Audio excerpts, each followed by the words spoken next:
At Starbound, we tell stories the human way, not with artificial voices or AI slop. In the end, what's HFY without humanity? Subscribe to keep it this way. My name's General G. Let's begin. Believe it or not, I was young once. I had been just a young specialist, asked to assist the humans in fixing a warp core in the middle of a war zone. I still remember vividly when my boss gave me the assignment. Idip, just follow those humans into the battlefield and everything will be fine.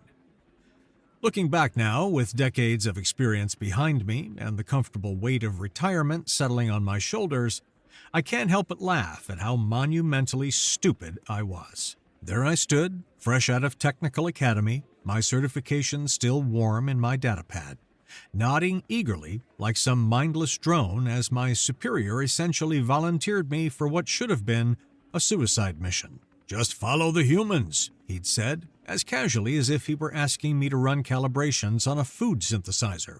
Everything will be fine. Everything will be fine. By the ancestors, I should have known something was deeply, fundamentally wrong when those words came out of his mouth. My boss, Kroar, was the kind of being who treated a minor tool replacement like a galactic catastrophe. He once spent an entire rotation lecturing me about proper cable management. This was not a person who used phrases like everything will be fine unless something was very, very not fine. But did young, stupid Idip notice any of this? Did he question why a critical warp core repair in an active war zone only warranted sending a single technician instead of the standard 6-person engineering team? Did he wonder why Kroar's forehead stripe was flickering that peculiar shade of orange that indicated guilt? No, he did not.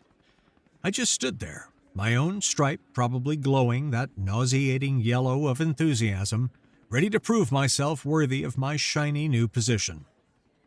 It took me nearly 3 cycles to discover the truth. I was at a technical conference, sharing drinks with some of my colleagues, when the story finally came out. Turned out, Kroar had asked every single technician in our department to take that assignment. Every single one. From the most senior engineers with 4 decades of experience, down to specialists who'd only graduated a cycle before me, and every single one of them had refused. Why? Because they'd worked with humans before. They knew what to expect. They knew what to fear. I was chosen for that mission for one reason and one reason only. I was the only technician in the entire department who had never worked alongside humans.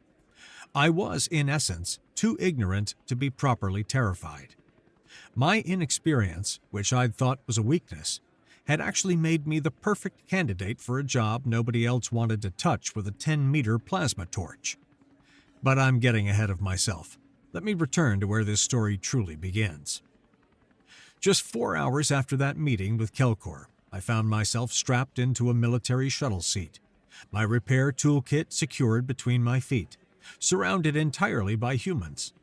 The first thing I always remember when I think about that mission, before the fighting, before the terror, before the revelation that would reshape my entire understanding of warfare, is the smell. Sweat. That's what hit me first. The thick, almost tangible scent of mammalian perspiration. My species, the Velxari, regulate our body temperature through a series of small vents along our spines. It's efficient, it's clean, and it produces no scent whatsoever. We don't sweat. The very concept was academically interesting when I learned about it in xenobiology class, but experiencing it in person, in the confined space of a military shuttle, was something else entirely. And beneath the sweat, or perhaps intertwined with it, were the pheromones. Humans weren't the only species in the galactic community that produced them, but there was something distinctly different about theirs. Most pheromone-producing species in the galaxy had evolved them for specific purposes: mating, territorial marking, danger warnings. Human pheromones seemed to do all of that and more, creating an olfactory language that my nose could detect but my brain couldn't fully interpret. At that moment, sitting in that shuttle, surrounded by the scent of human readiness and whatever complex emotional cocktail their bodies were broadcasting, my stripe was glowing a deep, unmistakable purple. the color of fear. I tried to hide it, I really did. I hunched forward, attempting to angle my head so the stripe wasn't quite so visible to the humans around me. But in such close quarters it was pointless.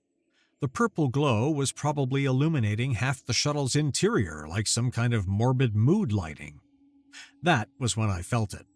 A strong hand on my back, tapping firmly several times. Each tap was forceful enough that it almost hurt. Yet somehow the gesture felt friendly, reassuring even. I turned my head to find the source and met the eyes of the human sitting beside me. "Hey, you're safe as long as you're with us," he said, his voice a deep rumble that somehow cut through the shuttle's engine noise without him needing to shout. "No reason to be afraid, Tech. We've got you." This was Alex Stone. And even now, all these years later, I can picture him with perfect clarity. He was tall by human standards, which made him absolutely towering compared to my own modest height. His shoulders were broad, his arms thick with muscle that his combat uniform did nothing to hide. Where I had my compact toolkit, Alex was festooned with weapons. A rifle, mag-locked to his chest plate, sidearms on both hips, knife strapped to his thigh, and what I would later learn were enough grenades to level a small building. He looked like a walking armory, a being built entirely for the purpose of destruction. Yet his face was calm, almost gentle. His eyes held no malice, no impatience with my obvious fear. He smiled at me, and I saw nothing but genuine friendliness in that expression. "First time working with humans?" he asked, though my glowing purple stripe had probably already answered that question. I managed a nod, not trusting my voice. "You'll do fine," Alex said, giving my back one more solid pat before settling back into his seat. "We all get a little nervous before insertion, even us." I wanted to point out that his forehead wasn't glowing purple for everyone to see, but I kept quiet. Around us, the other humans were making their final preparations. I'd been briefed on their names during the mission overview, though I'd been so focused on the technical specifications of the damaged ship that I'd barely paid attention. There was James, lean and intense, playing with a datapad. Samantha, her dark hair pulled back in a tight braid, was running systems checks on her communications equipment with the kind of focus I recognized from my own work with delicate machinery. And Ryan, the team leader, sat near the front of the shuttle, his night vision goggles pushed up on his forehead, studying a holographic projection of our landing zone with an expression of absolute concentration. The shuttle began its descent, and I felt my stripe flicker between purple and a sort of grayish green. Fear mixed with nausea. I'd never been great with atmospheric flight. 30 seconds, the pilot's voice crackled over the intercom. The humans moved quickly, each one making final adjustments to their gear. Alex checked his rifle for what must have been the 20th time, though I knew enough about safety protocols to understand that this wasn't paranoia, it was professionalism. The landing was surprisingly soft, barely a bump as the shuttle touched down. For a military insertion into a combat zone, I'd expected something far more dramatic, but the pilot had set us down as gently as if we were landing at a civilian spaceport. "Go, go, go!" Ryan's voice was firm, but not frantic. The humans moved with incredible orderliness, each one rising from their seat and heading toward the exit in a predetermined sequence. James first, his drone controller already active, sending his mechanical scouts out ahead of the team. Then Samantha, her communications equipment active as she established secure channels. Ryan followed, his rifle up and ready, scanning for threats even before he'd fully exited the shuttle. Others whose names I hadn't caught flowed out. I started to unbuckle my safety harness, my fingers fumbling with the release mechanism in my nervousness. By the time I'd managed to get it undone, the shuttle was empty except for me and... Need a hand? Alex had come back. He'd gotten all the way to the exit, but when he'd seen me struggling with my harness, he'd turned around and came back for me. His large hands made quick work of the buckle that had been giving me trouble, and he helped me to my feet with a gentleness that seemed at odds with all the weapons he carried. "Come on," he said, grabbing my toolkit before I could object, and slinging it over his shoulder alongside his armaments. "Let's get you planetside." I stepped out of the shuttle and immediately understood why everyone had been wearing combat gear despite this theoretically being a technical support mission. The world outside was a nightmare. I'd read the briefing, of course. I knew we were landing on a designated deathworld, a planet whose evolutionary pressures had created an ecosystem of such lethality that most species wouldn't last more than a few hours exposed to the native life. But reading about something and experiencing it are two entirely different things. The insects alone were terrifying. In the light cast by our shuttle's external lamps, I could see things with too many legs and far too many eyes skittering across the ground, each one easily the size of my head. In the distance, something with wings that spanned at least 3 meters flapped across the night sky, its silhouette briefly visible against the glow of explosions on the horizon. Explosions. The battle was happening somewhere out there. Flashes of light and distant thunder that spoke of violence on a massive scale. We weren't in the thick of it, not yet, but we were close enough that I could feel the ground occasionally trembling beneath my feet. But the insects and the distant battle weren't what made my stripe shift into a brilliant purple that probably could have been seen from orbit. No, that honor belonged to a simple realization that hit me like a physical blow, as I stood there on that alien soil, my toolkit now back in my trembling hands. I wasn't just in a war zone. I wasn't just on a death world. I was in a war zone on a death world, and the enemy we were fighting was the Kroar Empire. The Kroar, one of the old species, the ancients, the beings that had mastered space travel when my ancestors were still figuring out agriculture. They had technology that seemed almost magical to younger species like mine. They had conquered 100 worlds and subjugated 1,000 species. The Galactic Council didn't make official declarations of such things, but everyone knew. The Kroar were treated like gods, not metaphorically, literally. There were species in the Council who had religious ceremonies dedicated to the Kroar, who built temples in their honor, who sent tributes hoping to appease them. And I, a freshly certified technician who still lived with his parent group, was on a hostile planet in the middle of a war against them. I froze. Completely and totally froze. My toolkit felt like it weighed 1,000 kilos. My legs seemed to have forgotten how to work. My stripe was probably bright enough to serve as a signal beacon at this point. Hey, Idip, right? Alex was in front of me, his face close to mine, his expression concerned but not panicked. I managed a nod. "Listen to me," he said, his voice steady and calm. "My squad, we've got this. We've run missions twice as dangerous as this one and come back without a scratch. Well, mostly without a scratch. The point is, we're good at what we do, really good, and what we do is keep technicians like you alive long enough to do your job. So, you're going to be fine. We're all going to go home. I'm certain of it." Later, decades later, as I tell this story, I can confirm that Alex was absolutely right. After all, I'm here, at a very old age, telling you this story, aren't I?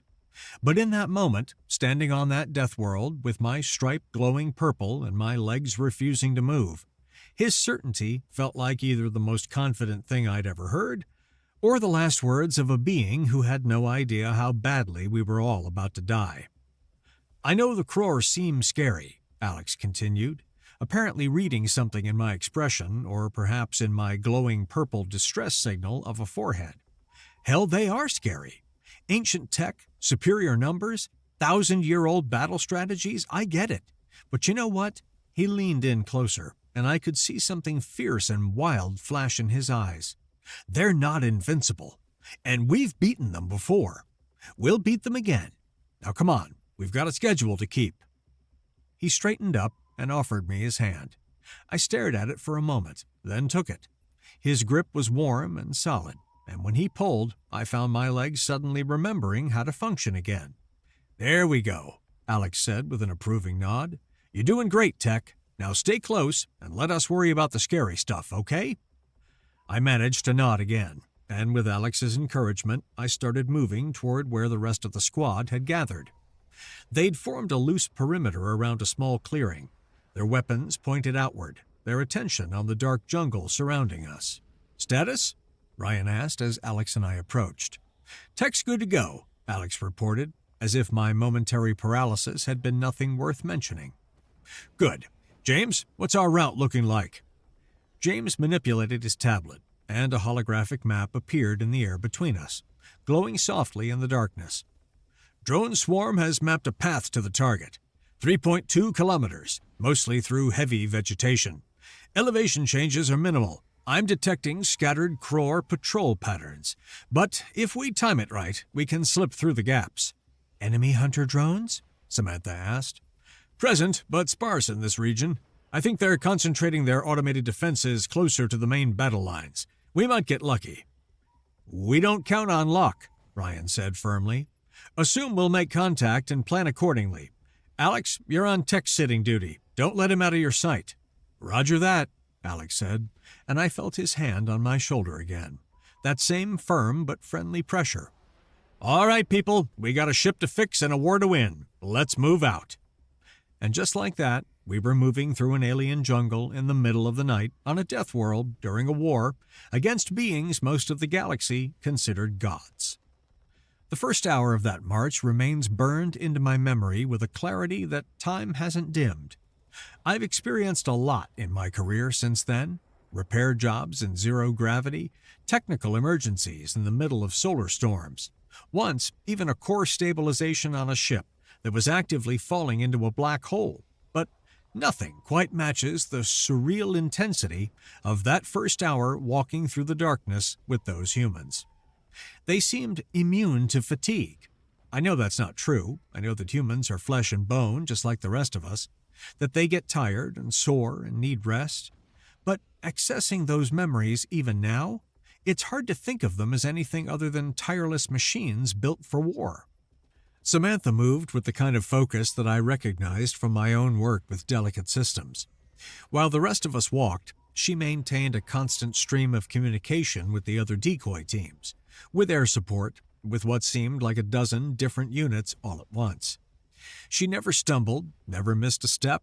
Her attention somehow divided perfectly between the technical demands on her role and the physical demands of moving through hostile terrain. Ryan led the team with his rifle always ready, his night vision goggles turning his eyes into glowing green orbs that swept constantly across our surroundings. Every few minutes, he'd raise a fist, and the entire squad would freeze instantly, becoming so still that they seemed to vanish into the jungle itself. He'd listen, scan, assess, then signal us forward again. His movements were economical, wasting no energy but somehow always ready to explode into action at a moment's notice. James commanded his drone swarm with the kind of casual mastery that takes years to develop. I watched his tablet screen over his shoulder when I could, fascinated by the view it provided. Dozens of tiny drones, each no larger than the insects buzzing around us, spread through the jungle like a mechanical nervous system. They mapped terrain, detected thermal signatures, analyzed air composition, identified potential threats. The data they streamed back was overwhelming, a constant flood of information that James somehow processed instantly, translating it into coherent guidance for the team. "Step left, there's a sinkhole," he'd murmur. Or, "Hold up, thermal signature ahead. Never mind, just a native predator." The man's brain must have been wired directly to his technology. And Alex, trusting his team to handle everything else, seemed more concerned about my mental state than about any external threat. Every 5 minutes, like clockwork, he'd glance back at me. "You doing okay, Tech?" he'd ask quietly. Or, "Need to slow down?" Or, "Want some water?" He carried my toolkit without complaint, even though I'd protested multiple times. He positioned himself so he was always between me and whatever direction seemed most dangerous. When we had to cross a fallen log over a stream that I could hear but not see in the darkness, he went first to make sure it was stable, then came back to guide me across, his hand steady on my arm the entire time. I was just starting to feel like maybe, possibly, this might actually be okay, that maybe Alex's confidence hadn't been misplaced, when James suddenly stopped moving. "Contact," he said, his voice tight. "Kroar hunter drones, multiple signatures. They've spotted us." Everything changed in an instant. The humans moved with a speed and coordination that seemed choreographed, as if they'd practiced this exact scenario 1,000 times. Perhaps they had. "Tech, with me!" Alex grabbed my arm and pulled me toward a large rock formation off to our left. We covered the distance in seconds, Alex practically dragging me, and then he was pushing me down behind the stone, his body between me and the direction James had indicated the enemy was approaching from. The other humans had already taken up positions. Samantha had dropped into a crouch behind a fallen tree. Her laser rifle, Kroar technology, I noted with some part of my brain that was still capable of processing irrelevant details, tracking smoothly across her field of fire. Ryan had gone prone on a slight rise, his rifle supported by a bipod that had deployed from the weapon's underside. James was still on his feet, his attention split between his tablet and the jungle ahead, his sidearm drawn and ready. "Range?" Ryan asked, his voice utterly calm. 300 meters in closing," James reported. "I count 12 hunter drones, standard Kroar recon configuration. They're definitely tracking us." 300 meters. I could see nothing in the darkness, but Alex and I watched as shapes began to emerge from the jungle ahead. They moved with an unsettling gait, each one supported by 6 multi-jointed legs that could navigate any terrain. Sensor clusters glowed with a sickly green light, sweeping back and forth as they searched for us. Weapons pods bristled from their chassis. Energy weapons, projectile weapons, probably chemical weapons too, knowing the Kroar's fondness for variety in their methods of killing. "James?" Ryan's voice held a question. "On it." James' fingers moved across his tablet, and I saw something change in the swarm display. A portion of his drones, maybe 20 or 30 of them, suddenly deviated from their surveillance pattern and streaked toward the approaching hunter drones. The explosion that followed was powerful enough to make me feel it in my chest, despite the distance. A brilliant flash of light painted the jungle in stark relief for a moment, revealing details I immediately wished I hadn't seen. The hunter drones at the center of the blast were simply gone, vaporized. The ones on the periphery were torn apart, components and armor plating scattered across a 30-meter radius. 10 enemy units eliminated in a single strike, just like that. Even though my fear in my stripe was definitely still glowing purple, possibly brighter than before, I felt a surge of something like awe. Those drones had been Kroar technology, ancient, revered Kroar technology, and James had just swatted them out of existence with what amounted to a handful of disposable scouts. 2 still operational, James reported calmly, as if he hadn't just orchestrated an explosion that had probably registered on seismographs. "They're pulling back to report our position." "Can't have that," Ryan said. "Light them up." The next few seconds were a masterclass in violence. Ryan's rifle spoke first, a controlled burst of kinetic rounds that moved so fast I couldn't track them. One of the remaining hunter drones sparked and stumbled, its front legs collapsing as something vital in its internal systems failed. Almost simultaneously, Samantha's laser rifle glowed. The beam itself was nearly invisible, but where it touched the second drone, metal began to glow and then melt. The drone tried to adjust its position, to bring its own weapons to bear, but Samantha tracked it effortlessly, keeping her beam focused on its sensor cluster until the whole thing went dark and collapsed. But apparently, 2 hunter drones hadn't been the full count. "Movement! Left flank!" someone called out. I think it was one of the other team members whose name I'd failed to catch. More hunter drones emerged from the jungle, and suddenly the night was alive with weapons fire. Ryan was calling out targets, his rifle barking in sharp, precise bursts. Samantha had shifted her position, her laser rifle painting deadly lines through the darkness. The other team members engaged with their own weapons. I saw energy grenades arcing through the air, detonating with devastating effectiveness against the robotic enemies. And Alex, even in the middle of all this chaos, glanced back at me. Actually, took his attention off the battle to check on me. "You okay back there?" he called over the sound of gunfire. My stripe was probably putting out enough purple light to read by at this point. I might have nodded. I might have just stared at him with my mouth hanging open. I honestly can't remember. "That's the spirit," he said with a grin, then turned his attention to his own tablet. Apparently, every human on this team had some kind of specialized tech. "Command, this is Stone. Requesting fire mission. Transmitting coordinates now." Fire mission? We were already in the middle of a firefight. What more could... The sky opened up. I'd read about human close air support in my briefing materials. I'd seen videos, statistics, technical analyses. None of it had prepared me for the reality. The first strike hit with surgical precision exactly 3 seconds after Alex transmitted his coordinates.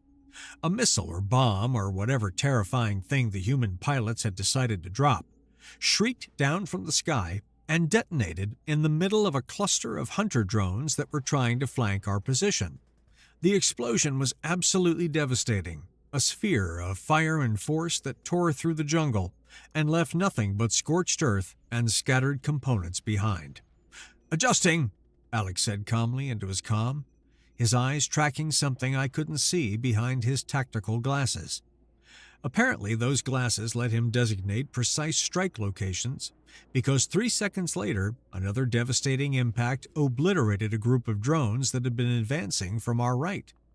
"More contacts," James reported, somehow maintaining his comm even as the world exploded around us. "Looks like that first group was just the advanced scouts. I'm seeing a lot more signatures incoming. 50-plus hunter drones, supported by heavier units. They're not happy with us." "Keep them off us, Alex," Ryan ordered, his rifle never stopping its steady rhythm of fire. "Roger. Command, this is Stone. We're going to need continuous support. Uploading priority targets now." What followed was the most intense 15 minutes of my entire life. The human pilots, whoever they were, flying whatever aircraft they were flying from wherever they were stationed, made fire rain from the sky at a rate that bordered on the absurd. Alex would make a target with his glasses, transmit the coordinates, and within seconds, death would fall from above. Missiles, bombs, energy strikes, kinetic impactors. The variety was dizzying. Sometimes the strikes were surgical, taking out individual targets with minimal collateral damage.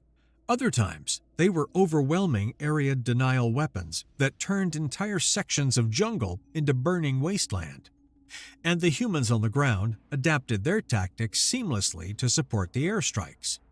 Ryan would suppress targets, keeping them pinned down, while Samantha used her laser rifle to mark priority threats with thermal signatures that the pilots would lock onto. James's remaining drones provided real-time targeting data, updating the strike coordinates even as the enemy tried to reposition. The other team members threw grenades with disturbing accuracy, herding the Kroar drones into kill zones where the airstrikes could be most effective. It took me years, literally years, to fully accept what I witnessed that night.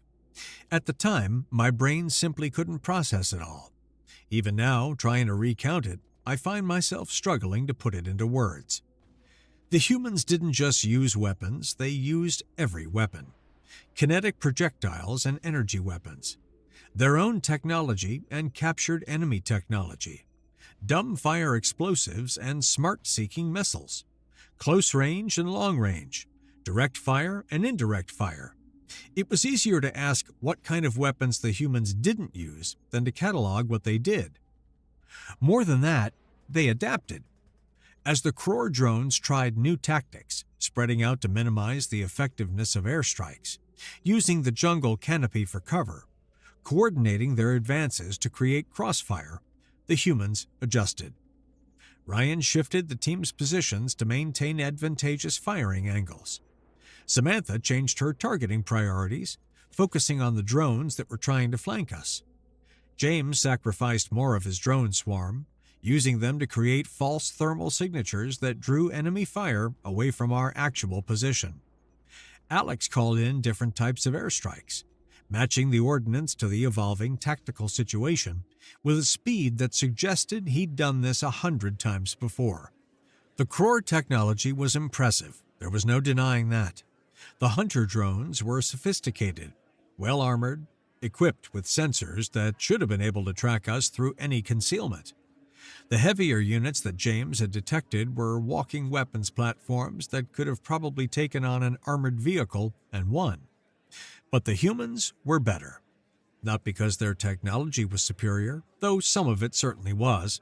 Not because they were physically stronger or faster or more durable, though their endurance was genuinely remarkable. They were better because they learned very fast. I watched them analyze the Kroar drones' movement patterns in real time and adjust their tactics to counter them. I saw James repurpose captured Kroar sensor technology to detect Kroar targeting systems, turning the enemy's own tools against them. I witnessed Samantha using a Kroar-designed laser rifle against them, even though I knew humans had only encountered that particular model in the last few months. The Kroar were efficient, powerful, technologically advanced. They were gods to many species in the galaxy. But gods were static. Gods had perfected their ways millennia ago and saw no reason to change. Humans evolved, constantly, relentlessly.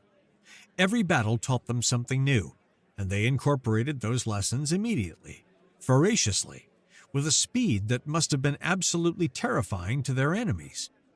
Finally, after what felt like hours, the jungle fell silent. "Status?" Ryan called out. "Clear on the left," someone reported. "Right flank secure," said another voice. "No additional contacts on sensors," James confirmed, studying his tablet. "I think we got them all." "Ammo check," Ryan ordered. The team called out their remaining ammunition, and I was struck by how routine this all seemed to them.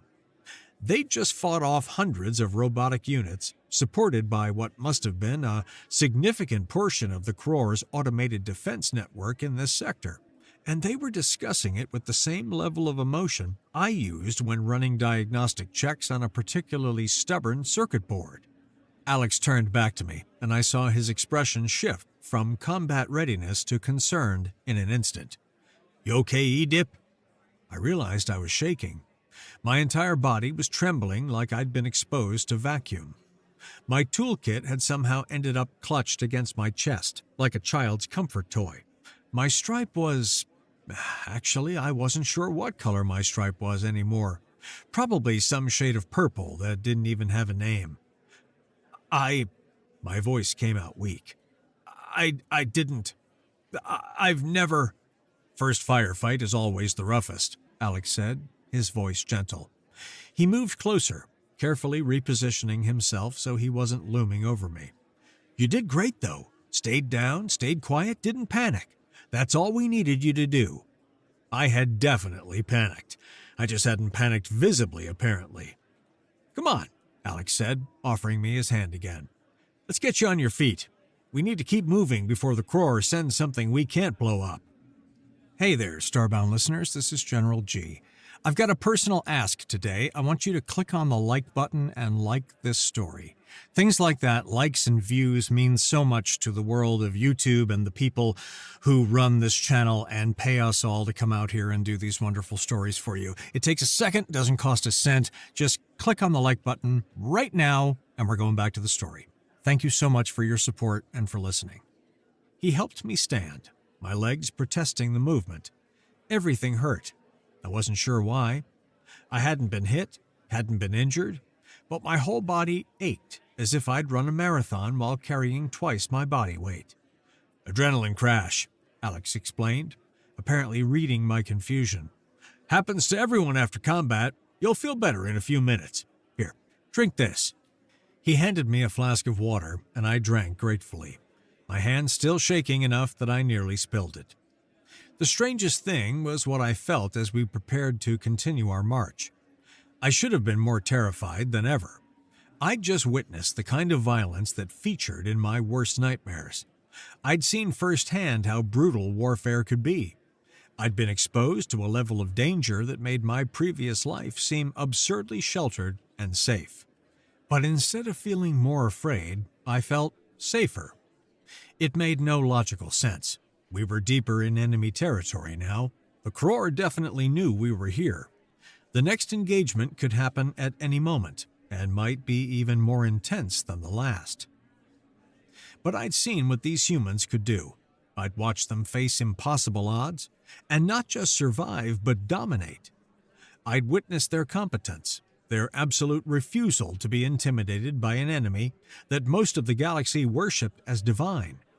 If these were the beings protecting me, maybe Alex had been right. Maybe we really would all get back alive. "Command confirms the decoy teams are making noise," Samantha reported as we started moving again. "Enemy attention is being drawn to the eastern sectors. We should have a clearer path to the target." "Good," Ryan said. "Double time it, people. We've got a schedule to keep." And just like that, we were moving again, leaving the battlefield behind. The jungle seemed darker somehow after all that light and fire, but the humans navigated it with the same confidence they'd shown before the fight. Alex stayed close to me, occasionally offering a hand when the terrain got rough, pointing out obstacles I might trip over in the darkness. His constant attention should have been embarrassing.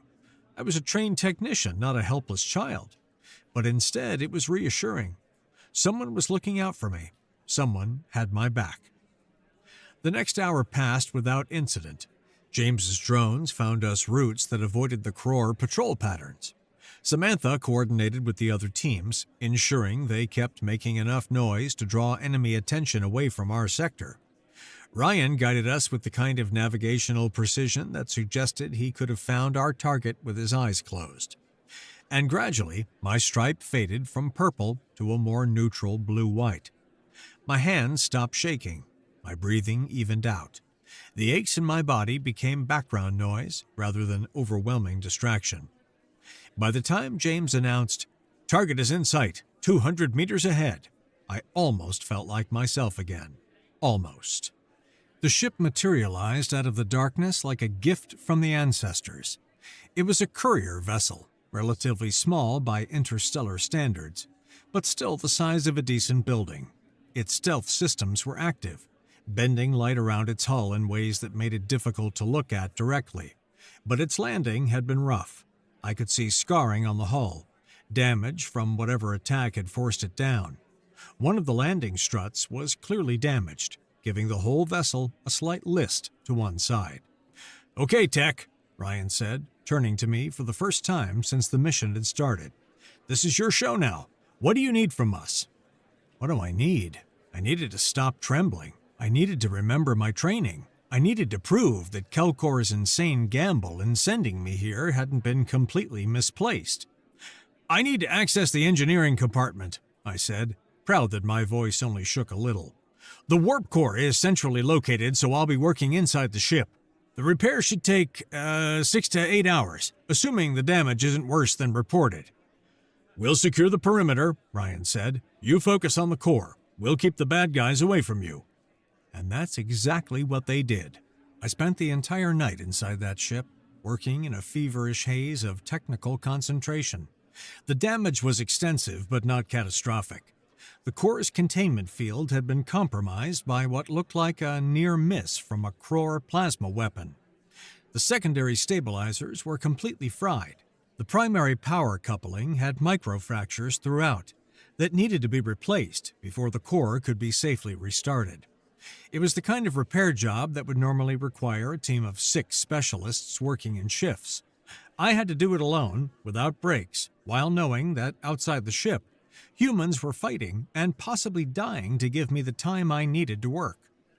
I abused my tools in ways my instructors would have been horrified to see.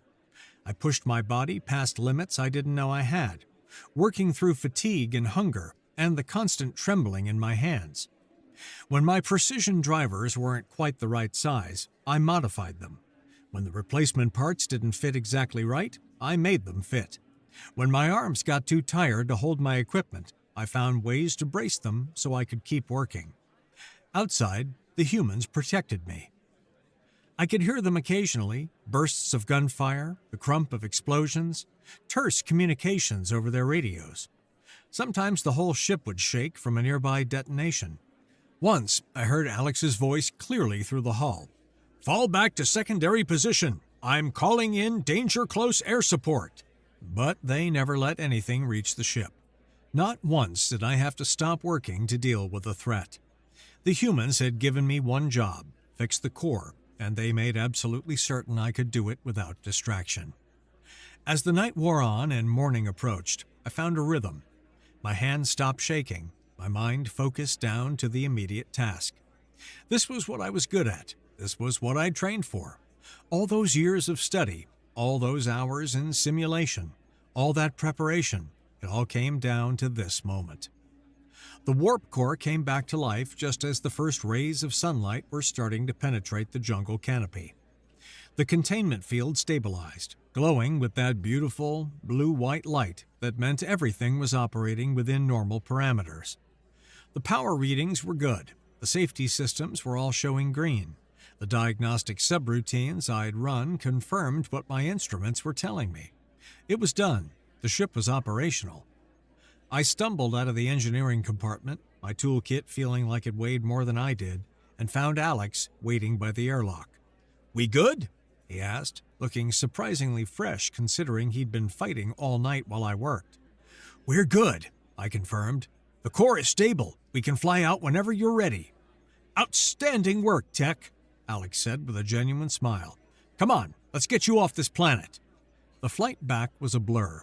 I remember collapsing into a seat on the courier vessel. Remember the ship lifting off with a smoothness that proved my repairs were solid. Remember seeing the planet falling away beneath us as we engaged the stealth systems and slipped away from the Kroar sensors. I remember Ryan clapping me on the shoulder and saying, "Damn fine work under pressure, technician." I remember Samantha handing me a ration bar and telling me to eat something before I passed out. I remember James showing me the final count from his drones. Over 300 Kroar robotic units destroyed or disabled during the mission, with air support accounting for the majority of the kills. 300. We'd been a team of 6 humans and 1 terrified technician, and we'd eliminated 300 enemy units while completing our primary objective. And I remember Alex sitting down next to me, still carrying all his weapons, still looking ready for battle even though the fighting was over. "Told you we'd make it back alive," he said. My stripe, finally, faded from purple to a warm gold, the color of gratitude and respect. That mission earned me a promotion, not immediately. First came the debriefing, the reports, the technical analysis of my repairs that confirmed I'd done everything by the book, despite the impossible circumstances. But within a cycle, I was moved from junior specialist to full specialist, with a commendation in my file and a reputation as someone who could work under pressure. More importantly, it earned me something else, a willingness to work with humans that most of my species didn't share. Over the years that followed, I took every assignment that involved human cooperation. While my colleagues refused those jobs, citing the danger, the stress, the sheer overwhelming intensity of working alongside Earth's warriors, I volunteered again and again and again. I worked with human combat engineers on a space station under siege. I assisted human salvage teams in the debris field on a massive fleet battle. I joined human exploratory missions to uncharted systems where we didn't know what we'd find. I even went back to war zones multiple times, always the only Velxari willing to embed with human military units. Each mission taught me something new about humans, their creativity in solving problems, their refusal to accept impossible as a final answer, their loyalty to their team members, their surprising gentleness with civilians and allies, even when they were absolutely ruthless with enemies. And yes, their terrifying effectiveness in combat. I watched humans fight the Kroar dozens more times over my career. I watched them fight other ancient species too. The Sarath, the Kalundi, the Vax Collective. Species that had dominated the galaxy for millennia, that possessed technology and knowledge accumulated over thousands of years, that commanded fleets and armies that should have been unstoppable. The humans stopped them every single time. Not because humans were physically superior, they weren't. Not because human technology was better, much of it was adapted from other species. They won because they learned faster than their enemies could adapt. The gods of the galaxy feared humans because gods couldn't evolve fast enough. But humans never stopped evolving. My career advanced faster than anyone in Velxari history.